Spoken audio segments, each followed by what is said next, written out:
Yan ang sarsyadong ating niluluto. Ayan, kakabsat. Tignan natin yung mga saging na inano namin. Yan po ang aming lababo pagagawa. Yan po kabsat. Ay, long! Takpan mo nga ito. Yan, takpan mo saglit. Tignan po natin yung saging kakabsat na kinuha namin doon. Dito lang. Tignan yung saging. So, wag itagi saban. Nalamagin na tangkunan. Ayan po ang aming saging. Nay, bakit kinuha nyo na itong maliit?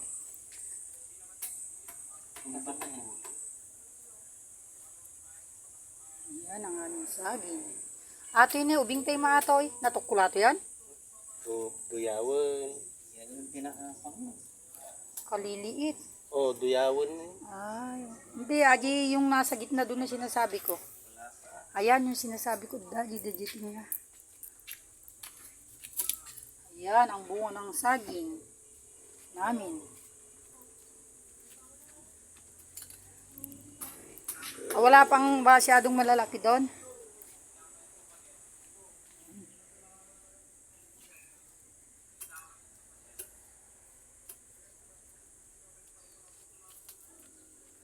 Ito naman pa mga Manila saging.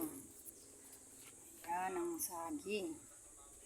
Mga bunga pag nagani po marami. Dalawang puno lang yan.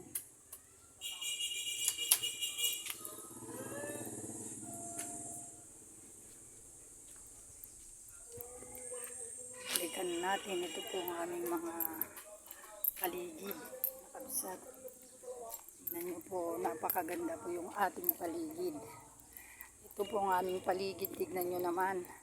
Bastante po kami sa tubig, kahit dito lang nakakapaghugas ka na ng mga kaldero. Ayan. Ayan po yung tubig.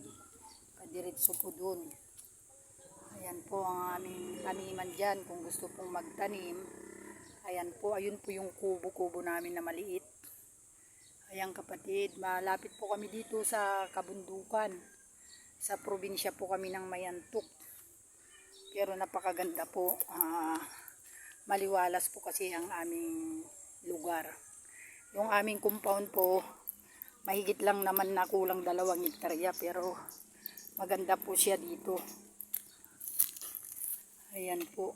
Ayun po yung sa may kubo dyan. Pwede, may mga tanim naman akong kamuti dyan.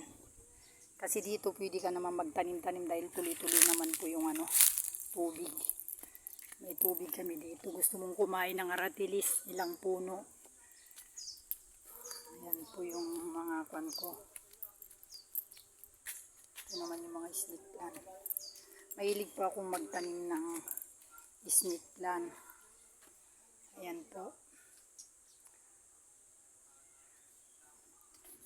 Yan, dito sa amin kahabang nagluluto, ito, naluto ng aking sarsyado. Ayan po yung sarsyado kong niluto.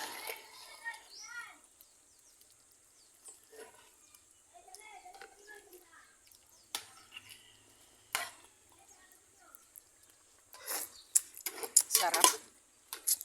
Kasarap po ng sarsyado kakabsa to. Ang sarap ng lasa. Yan po ang aming meeting place. Ito po ang aming kubo. Ayan. O di po ba? Maganda po yan yung mga tanim na mga papaya. So magluto ng papaya. Ayan, matataas kaya lang maraming bunga. Gusto mong kamuting kahoy, may kamuting kahoy. Yan kakabsat. Daming mga pupunta na mga turista. Ayan po yung mga turista. Kakabsat. Dahil nagluluto po ako araw-araw. Ito po yung pinagawa ko pong lababo. Kaya lang hindi pa po tapos. Para medyo maluwang-luwang naman. May dinding pa tayo na may saluyot. Meron pa tayong tinola. Ito po ang aking lugar mga kapatid. Ayan, dito naman may tubig na kaming pinagawa. Ayan, tuloy-tuloy po yan.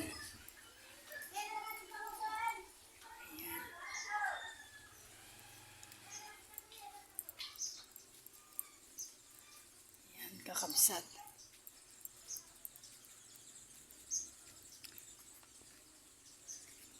Po. Yan po, di po ba maganda po ang aming baryo.